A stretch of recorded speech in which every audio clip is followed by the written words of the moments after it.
নমস্কাৰ বন্ধু বান্ধৱীসকল, প্ৰীতি হোম কিচেনৰ ফালৰ পৰা মই প্ৰীতি আজি আপোনালোকৰ বাবে লৈ আহিছোঁ গিলাচ পিঠাৰ এটা বহুতেই ধুনীয়া ৰেচিপি। এই পিঠাটো বনাবলৈও সহজ আৰু খাবলৈও বিৰাটেই টেষ্টি হয়। আজি আমি এই পিঠাটোত কোনো ধৰণৰ ময়দা চুজি ব্যৱহাৰ নকৰাকৈ বনাম। 4টা কেঁচা আলু দি পেলাই বনাইছোঁ। তাৰ কাৰণে আলুকেইটা মই প্ৰথমতে ভালদৰে ধুই বাকলি গুচাই ল'লোঁ। এতিয়া মই এটা মিক্সাৰ জাৰত মিহি মিহিকৈ কাটি ট্ৰান্সফাৰ কৰি ল'ম। মিহি মিহিকৈ এইকাৰণে কাটিব লাগে যাতে আলুটো পিছোঁতে ইয়াত কোনো ধৰণৰ গোটাগুটি থাকি নাযায়।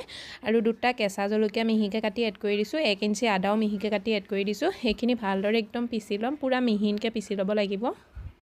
এইদৰে যদি কেঁচা আলু দি পেলাই কেক বনাই পেলাই খোৱা নাই তেতিয়াহ'লে এবাৰ খাই চাবচোন, বহুতেই ধুনীয়া হয় আৰু বনাবলৈও একেবাৰে সহজ। ইয়াত মোৰ আলুখিনি পিছা হৈ গ'ল। মই ইয়াত 2 চামুচ পানীও এড কৰি দিছিলোঁ। আলুখিনি পিছোঁতে আলুত পানী থাকেই, তথাপিতো মই 2 চামুচ পানী আৰু এড কৰি দিছিলোঁ। এতিয়া মই 1 কাপ চুজি এড কৰি দিম। নৰ্মেল চাইজৰ বাতি এটা লৈ লৈছোঁ, ঘৰৰ বাতিটো দি 1 বাতি চুজি এড কৰি দিছোঁ। চুজি মোটা মিহি যোনটোৱে হয় কোনো কথা নাই। নিমখ এড কৰি দিম সোৱাদ অনুসৰি, ভালদৰে মিলাই ল'ম। ইয়াত যিহেতু আমি চুজি এড কৰিছোঁ আৰু চুজি এড কৰি পেলাই ইমান ডাঠ হ'লেতো নহ'ব ন, কাৰণ চুজিটো অকণমান ফুলিব, পানীও খাব। তাৰ কাৰণে মই ইয়াত 2 চামুচ পানী আৰু এড কৰি দিছোঁ যাতে চুজিখিনি ভালদৰে ফুলি যায়। 2 চামুচ পানী এড কৰাৰ পিছত এইখিনি ভালদৰে আকৌ এবাৰ মিলাই ল'ম। মিলাই পেলাই ঢাকি পেলাই 10 মিনিটৰ কাৰণে ৰেষ্ট কৰিবলৈ দিম। 10 মিনিটত চুজিখিনি আমাৰ ফুলি যাব। চুজিখিনি ফুলে মানে আমি ইয়াৰ কাৰণে ভেজিটেবল ৰেডি কৰি লওঁ। ভেজিটেবলত মই 2টা মিহিকৈ কাটি লোৱা পিঁয়াজ লৈ লৈছোঁ। মিডিয়াম চাইজৰ পিঁয়াজ হয়, আৰু এটা বিলাহী মিহিকৈ কাটি লৈছোঁ। মিডিয়াম চাইজৰে হয় বিলাহীটো। এতিয়া মোৰ 10 মিনিট হৈ গ'ল, চুজিখিনিও ভালদৰে ফুলি গ'ল, চুজি আলুখিনি ভালদৰে ফুলি গ'ল। ইয়াত মই মিহিকৈ কাটি লোৱা পিঁয়াজ আৰু বিলাহীখিনি এড কৰি দিম, ভালদৰে মিলাই ল'ম। তাত নিমখ আগতে দিয়ে থৈছোঁ। কালাৰৰ কাৰণে অকণমান আধা চামুচতকৈ কম হালধি পাউডাৰ এড কৰি দিম। আপোনালোকে হালধি পাউডাৰটো বেছিকৈও এড কৰিব পাৰে যদি ইয়াৰ কালাৰটো ডাঠকৈ বিচাৰে। যদি হালধি পাউডাৰটো বেছিকৈ এড কৰে নহয় তেতিয়াহ'লে ইয়াৰ পিঠাটোৰ কালাৰটো ৰেড কালাৰ হৈ যাব। তেতিয়া দেখিবলৈ ভালেই লাগে, কিন্তু মই পূৰা ৰেড কালাৰ বিচৰা নাই, হালকা চা কালাৰ অহাটো বিচাৰিছিলোঁ। সেইকাৰণে মই অকণমান হালধি পাউডাৰ এড কৰি দিছিলোঁ। আনফালে মই 3টা গিলাচ লৈ লৈছোঁ, ষ্টিলৰ গিলাচ লৈ লৈছোঁ। গিলাচকেইটা মই ভালদৰে গ্ৰীজ কৰি ল'ম। গিলাচৰ জেগাত আপোনালোকে বাতিও ল'ব পাৰে বা কেক টিনতো বনাব পাৰে। মই গিলাচকেইটাত তেল লগাই পেলাই ভালদৰে গ্ৰীজ কৰি ল'লোঁ। আৰু বেটাৰখিনিত মই এতিয়া আধা চামুচ ইনো এড কৰি দিম। ইনৰ জেগাত আপোনালোকে চৌদা খাৰো এড কৰিব পাৰে।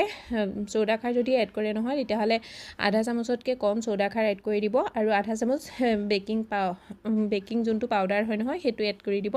ভালদৰে মিলাই ল'ব। আৰু মই ইয়াত ইনো এড কৰি পেলাই 2 চামুচ পানী এড কৰি দিছোঁ যাতে ইনোটো এক্টিভ হৈ যায়। ইনো এড কৰাৰ পিছত বহুত বেছি মিলাই থাকিব নালাগে। ইনো এড কৰি পেলাই মই ভালদৰে মিলাই ল'ম। এবাৰ লৰাই পেলাই গোটেইখিনি মিলাই লোৱাৰ পিছত মই গিলাচত ট্ৰান্সফাৰ কৰি দিম।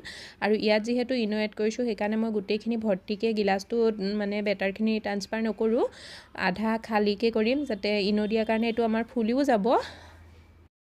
মই 3টা গিলাচ গ্ৰীজ কৰি লৈছিলোঁ, কিন্তু মোৰ বেটাৰটো বেছি হৈ গ'ল, 4টা গিলাচ হৈ গ'ল। এতিয়া মই এইখিনি ষ্টিম কৰিম। ষ্টিম কৰিবৰ কাৰণে এটা ডাঙৰ বাচনত মই পানী গৰম কৰি ৰাখিছোঁ। আৰু যেতিয়া আপোনালোকে গিলাচত গিলাচকেইটা গ্ৰীজ কৰিব নহয় তেতিয়াই পানী আনফালে গৰম কৰিয়ে ৰাখিব। মোৰ পানী গৰম হৈ গ'ল, তাত ওপৰত এডাল ষ্টেণ্ড থৈ পেলাই মই গিলাচকেইটা 15 মিনিটৰ কাৰণে ষ্টিম কৰি ল'ম। 15 মিনিটৰ পৰা কেতিয়াবা 20 মিনিট সময়ো লাগি যায়, কিন্তু 15 মিনিটত এবাৰ চেক কৰি চাব পাৰে। ঢাকি পেলাই এইটো হাই টু মিডিয়াম ফ্লেমত মই 15 মিনিটৰ কাৰণে ষ্টিম কৰিম। আৰু 15 মিনিট হৈ যোৱাৰ পিছত মই এবাৰ চেক কৰি চাম। এডাল টুথপিক লৈ মই চেক কৰিছোঁ। টুথপিকডাল যদি ক্লিন হৈ আহে তেতিয়া জানিব আমাৰ এই পিঠাটো ৰেডি হৈ গ'ল। যদি ক্লিন হৈ নাহে তেতিয়াহ'লে 1 মিনিটমান বা 2 মিনিটমান আৰু সিজিবলৈ দিব।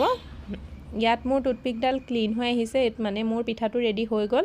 এতিয়া মই এইটো উলিয়াই ল'ম গিলাচকেইটা আৰু ভালদৰে ঠাণ্ডা কৰি ল'ম। গিলাচকেইটা এনেদৰে যদি ষ্টিম কৰে নহয় হাতে চুই পেলাই উলিয়াব পাৰে, কাৰণ গিলাচকেইটা ওপৰলৈকে গৰম হৈ নাযায়। আৰু একদম পূৰা ধুনীয়াকৈ ঠাণ্ডা হ'বলৈ দিম। যেতিয়া গিলাচকেইটা একদম ভালদৰে ঠাণ্ডা হৈ যাব, ধুনীয়াকৈ হাতে ধৰিব পৰা হৈ যায় নহয়, তেতিয়া এখন নাইফ লৈ পেলাই গিলাচৰ কিনাৰকেইটা কাটি দিম যাতে এইকেইটা ডিমল কৰিবলৈ সহজ হয়। ইয়াত মই গোটেই গিলাচকেইটা নাইফখন দি কিনাৰটো কাটি দিলোঁ, আৰু কিমান সহজতে ওলাই আহিছে চাওক। গিলাচটোত মই অকণ পিছফালে হাতে দি অকণমান ঢকিয়াই দিছোঁ, টেপ টেপ কৰি দিছোঁ। আৰু এয়া চাওক মোৰ গিলাচৰ কেককেইটা ৰেডি হৈ গ'ল। এইকেইটা কিমান ধুনীয়াকৈ ওলাই আহিছে, এটাও ভাগা নাই। এনেকৈ যদি গিলাচ পিঠা বনাই নহয় খাবলৈ বহুতেই বেছি টেষ্টি হয়। আপোনালোকক আজিৰ এই ৰেচিপিটো কেনেকুৱা লাগিছে, যদি ভাল লাগিছে চেনেলটো ছাবস্ক্ৰাইব কৰি দিব, ভিডিঅ'টো লাইক কৰিব, আৰু এটা ধুনীয়া কমেণ্ট কৰিবলৈ নাপাহৰিব। লগতে বেল আইকনটো প্ৰেছ কৰি দিব এনেকুৱা ভিডিঅ'বোৰ আগলৈ পাই থাকিবৰ কাৰণে। লগতে চুজি আলুৰ এই গিলাচ পিঠাটো বনাই পেলাই আপুনি ষ্ট'ৰ কৰিও ৰাখিব পাৰে এসপ্তাহৰ কাৰণে।